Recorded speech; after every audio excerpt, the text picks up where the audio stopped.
percaya janjimu itu ya dan amin. Tidak akan pernah gagal apa yang Engkau janjikan dalam hidup kami.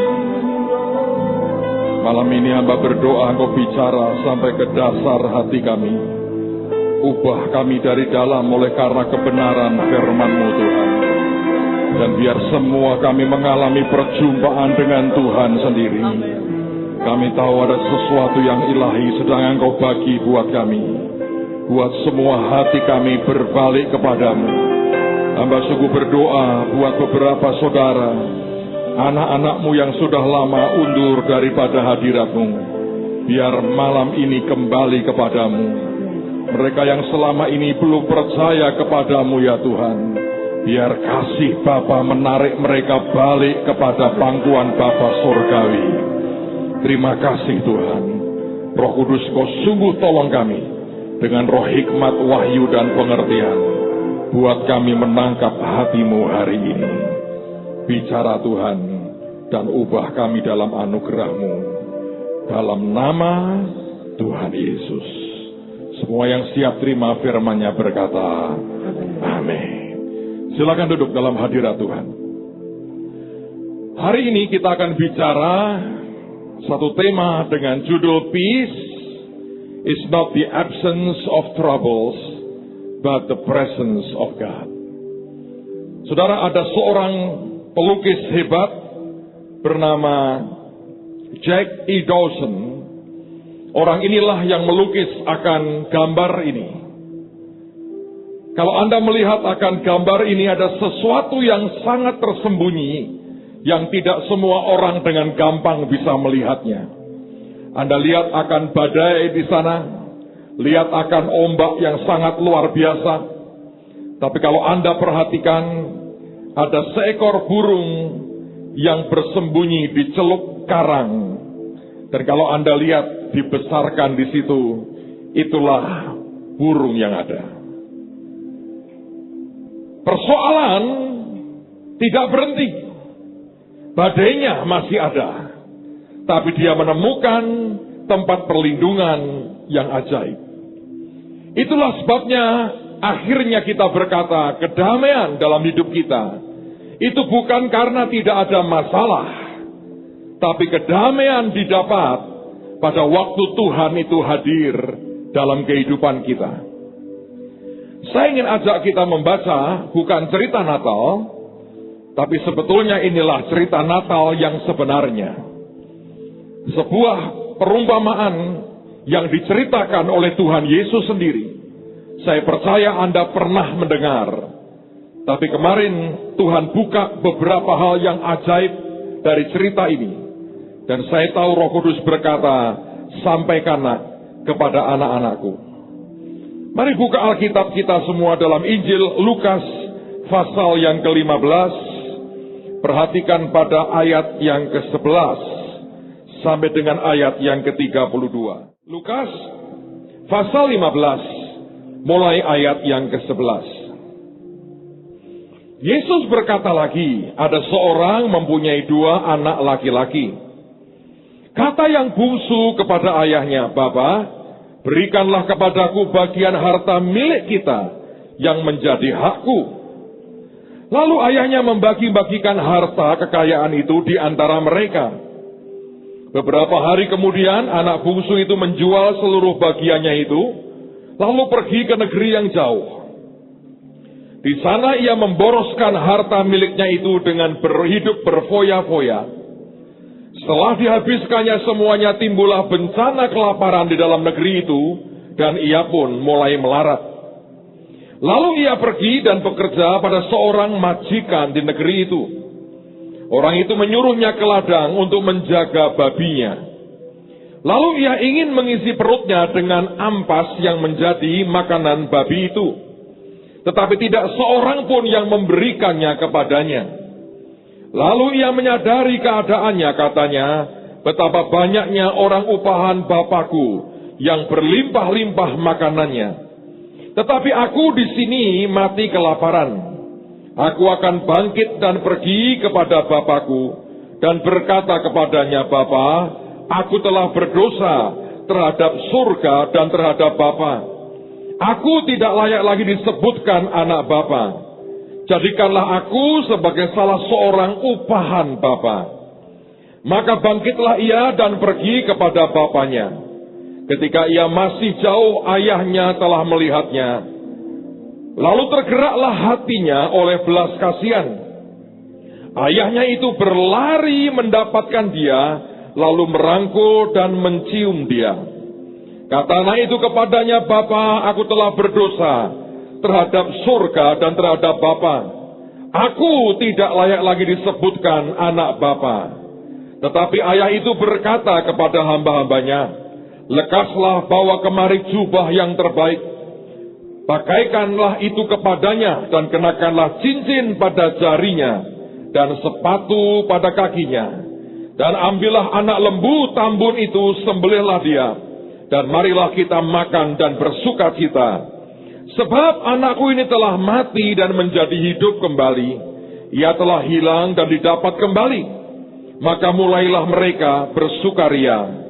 Tetapi anak yang sulung berada di ladang, dan ketika ia pulang dan dekat ke rumah, ia mendengar bunyi seruling dan nyanyian tari-tarian. Lalu ia memanggil salah seorang hamba dan bertanya kepadanya, apa arti semuanya itu? Jawab hamba itu, adikmu telah kembali dan ayahmu telah menyembelih anak lembu tambun, karena ia mendapatnya kembali dengan sehat. Maka marahlah anak sulung itu dan ia tidak mau masuk. Lalu ayahnya keluar dan berbicara dengan dia. Tetapi ia menjawab ayahnya, katanya, telah bertahun-tahun aku melayani Bapa, dan belum pernah aku melanggar perintah Bapa. Tetapi kepadaku belum pernah Bapa memberikan seekor anak kambing untuk bersuka cita dengan sahabat-sahabatku. Tetapi baru saja datang anak Bapa yang telah memboroskan harta kekayaan Bapa bersama-sama dengan pelacur-pelacur. Maka Bapa menyembelih anak lembu tambun itu untuk dia. Kata ayahnya kepadanya, anakku, engkau selalu bersama-sama dengan aku, dan segala kepunyaanku adalah kepunyaanmu. Kita patut bersuka cita dan bergembira, karena adikmu telah mati dan hidup kembali. Ia telah hilang dan didapat kembali. Saudara sekalian, saya mau tunjukkan akan beberapa hal yang ajaib. Dengarkan baik-baik, saya mau cerita ulang dengan versi yang lebih utuh, karena kita akan belajar lewat culture orang Yahudi pada zaman itu. Seorang bapak yang ajaib sekali punya 2 orang anak laki-laki. Yang bungsu tiba-tiba suatu hari datang kepada ayahnya dan berkata, Bapak, berikanlah bagian daripada warisanku. Karena dia bukan anak sulung, maka dia hanya mendapatkan 1/3 bagian dari kekayaan bapaknya.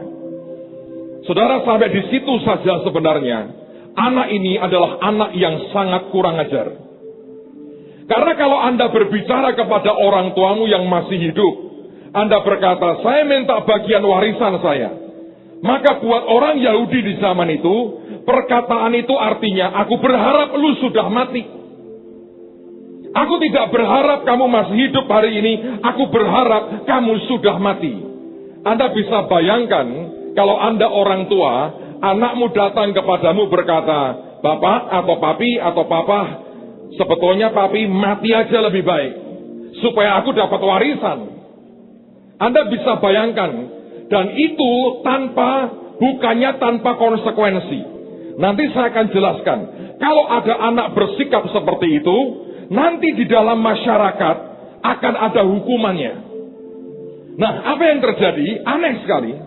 Bapaknya memberikan itu. Kadang-kadang kita tidak pernah mengerti mengapa dia memberikan apa yang diminta oleh si anak. Dan kemudian anak ini pergi, dia jual semua warisannya, dia pergi ke negeri yang jauh, dan dia berfoya-foya. Dia habiskan semua kekayaan orang tuanya. Akhirnya Alkitab berkata dia jatuh melarat. Dia coba cari pekerjaan. Dengan keadaan perut lapar, dia bertemu dengan seorang majikan. Dan majikannya berkata, boleh, kamu ada satu pekerjaan yang bisa kau lakukan, yaitu menjaga akan babi-babiku. Saudara, saya dengar saja, saya tidak tahu, saya belum pernah lihat kenyataannya. Konon di Israel hari ini, peternakan babi itu masih ada, dan pasti masih ada. Dan katanya, babi itu tidak boleh nginjek tanah kalau di Israel. Jadi ada kandang, ada kayu-kayunya, si babi itu kakinya tidak boleh menginjak tanah. Karena mereka berkata, oh ini Holy Land. Babi sampai hari ini tetap binatang najis buat orang Yahudi. Nah, sekarang masalahnya, saya mau tunjukkan kepada Anda betapa seriusnya sebetulnya konsekuensi yang harus dihadapi oleh anak ini. Setelah semua kekayaan orang tuanya habis, dia melarat, saudara. Selama dengan orang tuanya dia berpikir semuanya akan ada terus. Satu hari semua supply-nya terhenti dan dia melarat karena nggak bisa kerja anak ini. Lalu kemudian dia kerja dan dia harus merawat babi. Saya mau beritahu saudara, orang Yahudi itu berkata begini, kalau Anda menyentuh babi saja, maka Anda sudah najis. Kalau engkau memberi makan babi, najismu itu luar biasa. Tapi kalau engkau makan makanan babi, kamu adalah babi. Coba pikir saudara. Hari itu, ketika dia pengen makan, dan yang pengen dia makan adalah makanan ampas makanan babi. Dia bukan hanya najis, dia bukan hanya sangat najis, tapi dia sumber kenajisan. Nah, biasanya mereka ada ritual untuk pentahiran. Sebab nanti kalau ada orang Yahudi menyentuh si babi kaki dua ini, mereka ikut najis. Anda bisa bayangkan hidupnya akan seperti apa. Lalu kemudian yang ajaib, ketika dia berubah jadi babi, di Indonesia ada itu, babi ngepet katanya, jadi-jadian. Tapi ini babi oleh karena dia makan makanan babi. Hari itu dia sadar. Dan dia berkata begini, di rumah Bapakku ada banyak hamba-hamba dan pelayan-pelayannya dengan makanan yang berlimpah. Lihat aku di sini, aku seperti babi. Lalu kemudian dia berkata, aku akan kembali kepada Bapa. Dan aku akan bertobat, aku akan berkata aku telah berdosa terhadap surga dan terhadap Bapa. Kemudian dia berkata begini, aku akan minta jadikan aku. Dia nggak berkata hambamu loh. Dia berkata salah seorang upahanmu saja. Di zaman itu mirip seperti zaman kita. Ada pelayan yang adalah pelayan untuk rumah tangga. Pelayan ini dia akan tinggal dengan rumah tangga tuannya. Tetapi ada pelayan yang karena upahan. Ini buruh lepasan. Sebetulnya dia cuma orang upahan biasa. Kalau sekarang orang berkata pocoan, pembantu pocoan. Dia datang pagi, sore atau malam dia pulang. Dan kalau itu seperti itu dia tidak berhak tinggal di rumah tuannya. Dia datang pagi, dia kerja, kemudian dia keluar lagi. Dan itu yang diminta oleh si anak ini. Mengapa, saudara? Sebab dia tahu sebuah konsekuensi yang harus dihadapi pada waktu nanti dia pulang. Saya beritahu saudara, apa yang dihadapi. Orang Yahudi punya sebuah tradisi, sebuah seremoni upacara yang namanya Gazazah. Gazazah seremoni adalah diperuntukkan bagi anak-anak seperti ini.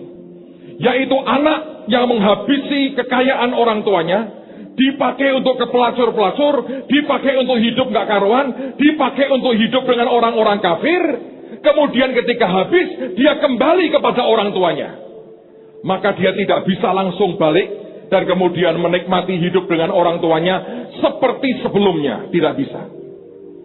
Saudara, dia harus menghadapi masyarakat kampungnya yang akan segera menyambut dia dengan yang namanya perayaan atau upacara Gazazah. Apa itu sebetulnya? Puncak daripada perayaan itu adalah biasanya ibunya diizinkan untuk mencium anaknya untuk terakhir kali, ciuman seorang ibu kepada anak. Lalu kemudian bapaknya akan duduk di kursinya dan memandang akan anaknya. dan bertanya bagaimana keadaannya, mengapa kekayaannya habis, mengapa dia boroskan semuanya, seperti orang dalam sebuah persidangan. Lalu kemudian tua-tua masyarakat akan datang, dan dia membawa akan satu pot dari tanah liat. Lalu kemudian dengan pot tanah liat ini, maka di hadapan si anak ini, tua-tua daripada masyarakat akan datang, dan kemudian pot ini dipecahkan di depan anak ini. Brah! Dan dengan pot ini pecah, mereka berkata, tidak ada kaitan lagi antara engkau dengan kami, antara engkau dengan bekas orang tuamu. Tidak ada. Kalau engkau mau tinggal di sini, engkau hanya tinggal sebagai buruh upahan. Engkau bahkan tidak boleh tinggal di rumah orang tuamu. Dan engkau tidak pernah ada kaitan dengan kami di tempat ini. Selesai. Saudara, kalau anak ini berkata aku mau kembali, dan dia berkata aku jadikan orang upahan, dia sadar ada gazazah seremoni yang harus dihadapi. Ketika pot itu akan dibanting di depan dia, dan ketika pot itu hancur berantakan, maka dia dikatakan orang yang hancur dan tidak pernah jadi bagian dari masyarakatnya lagi. Kecuali, ini yang paling ajaib, kalau sebelum gazazah seremoni, bapaknya memberikan pengampunan. Dan itu yang membuat saya percaya, bapak itu terus menanti si anak ini pulang. Sebab bapak juga tahu, kalau sampai dia pulang, dan dia belum memberikan pengampunan, dan masyarakat terlanjur tahu dia datang, dia tidak bisa menghindar. Gazazah seremoni harus dilakukan. Dan dia akan kehilangan anak itu selama-lamanya. Itulah sebabnya kalau Anda membaca di Alkitab, indikasinya jelas. Bapak terus menunggu, dia memandang ke jalan, ke arah di mana anak itu pernah pergi meninggalkannya. Sehingga satu hari, ketika dia melihat seseorang berjalan mendekat kepada rumahnya, bagaimanapun dia kenal anaknya, Alkitab berkata, bapak itu berlari mendapatkan anak itu. Dan saya mau beritahu saudara, di zaman itu tidak ada majikan yang lari. Yang lari hanya pelayan. Kalau majikan berlari, itu sebuah penghinaan terhadap dirinya sendiri. Kenapa? Saya jelaskan. Zaman dulu orang pakai jubah, bukan celana seperti yang pria sekarang pakai jubah. Kalau orang pakai jubah dan dia mau lari, apa yang harus dia buat? Dia angkat jubahnya. Betul kan saudara? Ketika dia angkat jubahnya, maka pahanya kelihatan, kakinya kelihatan. Itu penghinaan luar biasa. Di zaman itu, yang lari hanya pelayan. Majikan, apalagi tuan yang kaya, tidak pernah lari. Dia suruh pelayannya lari, tapi dia sendiri jalan. Tapi Yesus menggambarkan akan rendah hatinya Bapa di sorga. Seperti dia angkat jubahnya, dia lari kepada anak yang baru kembali. Si anak yang bukan hanya bau babi, tapi masyarakat berkata, dia memang babi. Kalau Anda baca itu, dipeluk, dan bukan dicium saudara, diciumi. Bapak menciumi babi. Dan itu disaksikan oleh pelayan-pelayannya. Karena kalau Anda baca, dia perintahkan pelayan-pelayannya memberi dia jubah, cincin, dan kasut, bukan? Artinya ada orang, beberapa orang minimal pelayannya lihat majikannya ngangkat jubahnya dan dia lari, dan mereka berkata, "What?" Ini sebuah tindakan yang sebenarnya merendahkan dirinya sendiri. Dan kemudian dia berkata, "Potong lembu yang tambun, mari kita pesta." Di zaman itu saudara, Kalau sampai orang motong lembu untuk pesta, itu artinya pesta buat seluruh kampung. Itu bukan untuk makan malam mereka, mari kita buat steak. Enggak, saudara. Itu artinya seluruh kampung diundang. Dan dia buat pesta untuk anaknya. Diganti semua jubahnya, cincin diberi, kasut diberi, diajak pesta. Nah sekarang perhatikan. Muncul masalah baru. Saudara yang sulung pulang. Dia dengar suara orang pesta. Dia tanya kepada pelayannya, ada apa ini? Oh, adikmu sudah pulang. Dan keadaannya sehat. Jadi bapak pesta buat dia. Marah. Dan Alkitab berkata dia tidak mau masuk. Supaya Anda tahu. Di budaya mereka, kalau orang tuanya buat pesta, anaknya memboikot begitu, itu kurang ajarnya sama dengan adiknya. Itu merendahkan martabat orang tuanya. Dan itu sama busuknya dengan kelakuan adiknya. Dia berkata, gue gak mau masuk. Yang ajaib, bapaknya keluar mendatangi dia. Lalu kemudian dia berkata, kenapa nak? Keluar ungkapannya. Dia berkata, aku ini kerja dengan engkau tidak pernah kau upahi. Anak kambing pun gak dapat.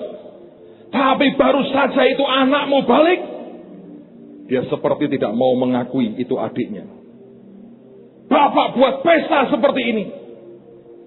Marah. Hati saya kena sekali, saudara. Ketika saya pelajari cerita ini.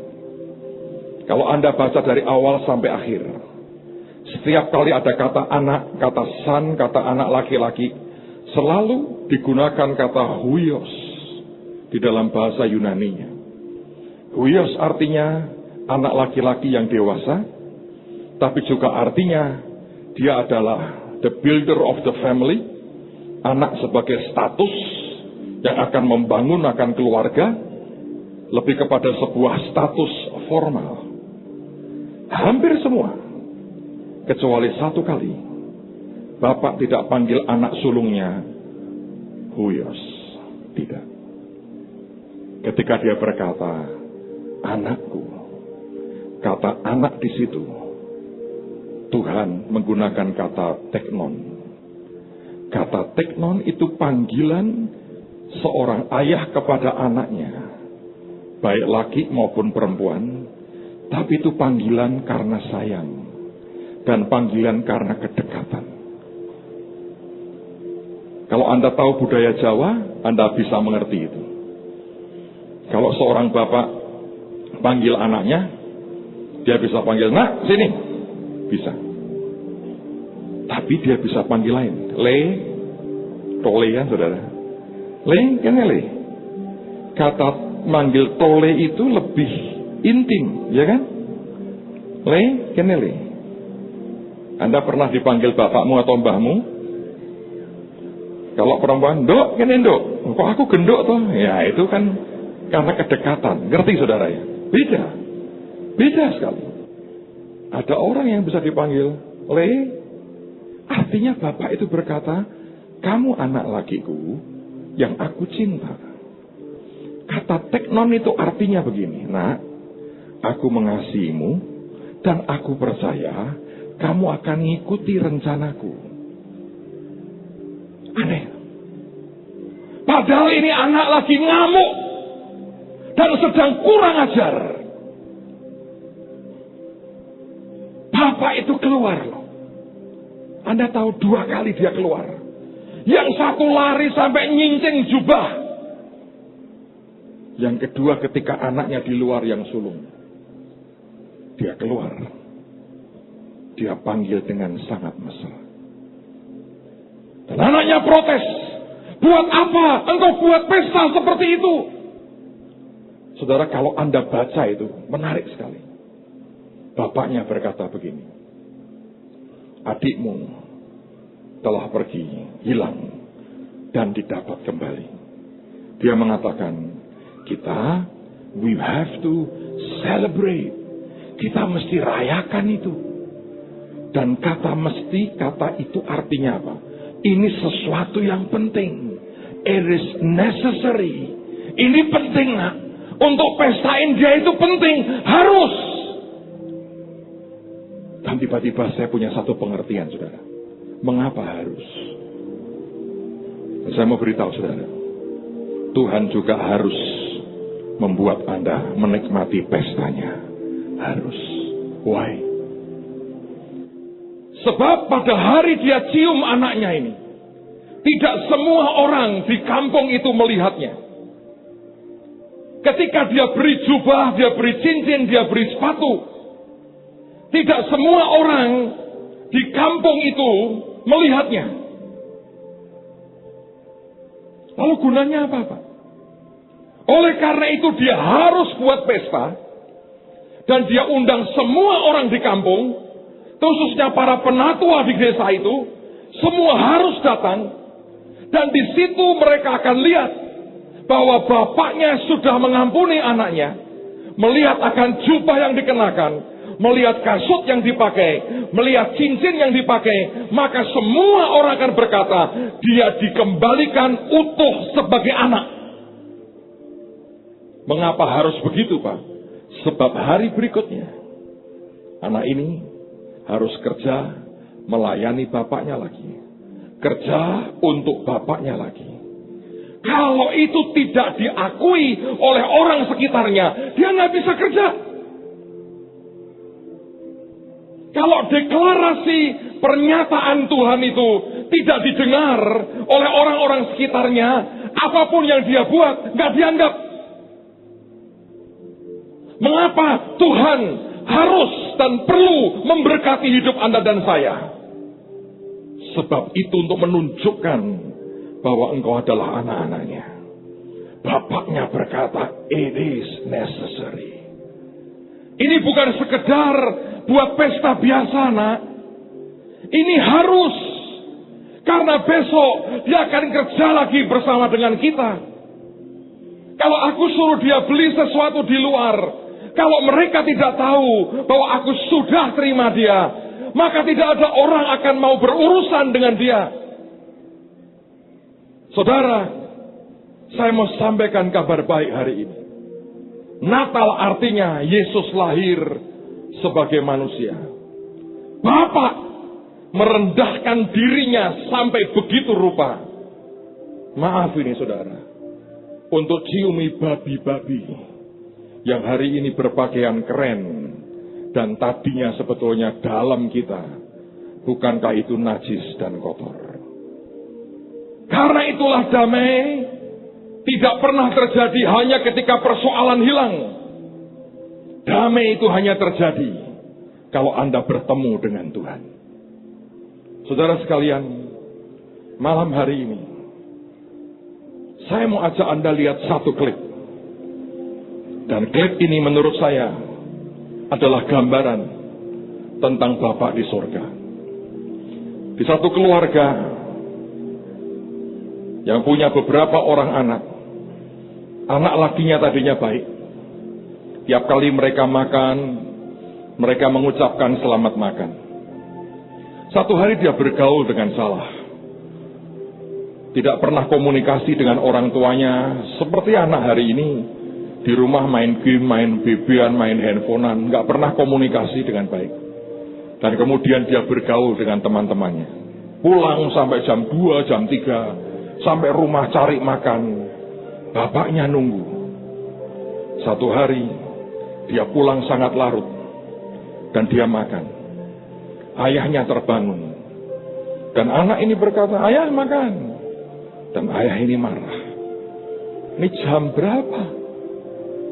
Tapi anak ini nggak bisa mengerti. Dia berontak, dia marah. Dan apa yang terjadi? Dia bertekad, dia tinggalkan rumah. Ibunya mencoba mencegah, tapi nggak bisa. Dan dia kerja sebagai tukang bangunan. Bangunan yang sangat tinggi. Dan satu hari, dia mengalami kecelakaan. Sehingga dia mengalami kelumpuhan. Dan bagian terbaiknya adalah, coba Anda lihat, bagaimana cerita ini berakhir. Saya mau berkata buat saudara, itu yang dikerjakan Bapa kita yang di sorga. Saya tidak tahu dengan hidup Anda hari-hari ini. Saya hanya merasa Tuhan berkata, "Nak, aku mau banyak anakku yang sudah meninggalkan aku, yang sudah kecewa, yang sudah marah, yang sudah pahit, balik kepadaku." Bapa di sorga menanti Anda. Dia sudah berikan anaknya yang tunggal, biar Natal tahun ini balik kepada Tuhan. Yang percaya katakan amin. Amin. Saudara,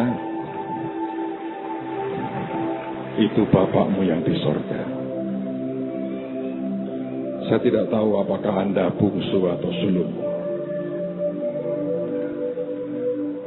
Seseorang mungkin berkata, "Pak, saya sudah seperti orang lumpuh lagi.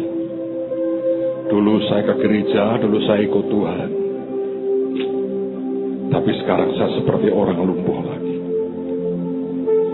Bapak berkata, "Nak, kembali. Saya ingat perkataan pemazmur, sampai putih rambutku, Tuhan yang menggendong aku." Anda ngerti itu? Kenapa? Sebab banyak orang membutuhkan Bapak mengangkat hidupmu lagi. Bapak mengangkat hidupmu lagi. Ketika bungsu kembali, dia angkat jubahnya. Dia sampai permalukan dirinya sendiri. Dia lari dan ciumi anaknya. Tapi ketika yang sulung juga berbuat yang sama, Bapak tidak menunggu di dalam. Dia keluar. Dia seperti berkata, "Le, ayo masuk. Saudaramu. It is necessary." Ini penting dan perlu. Saya berdoa tidak ada orang yang buang kesempatan yang Tuhan beri. Yang percaya katakan amin.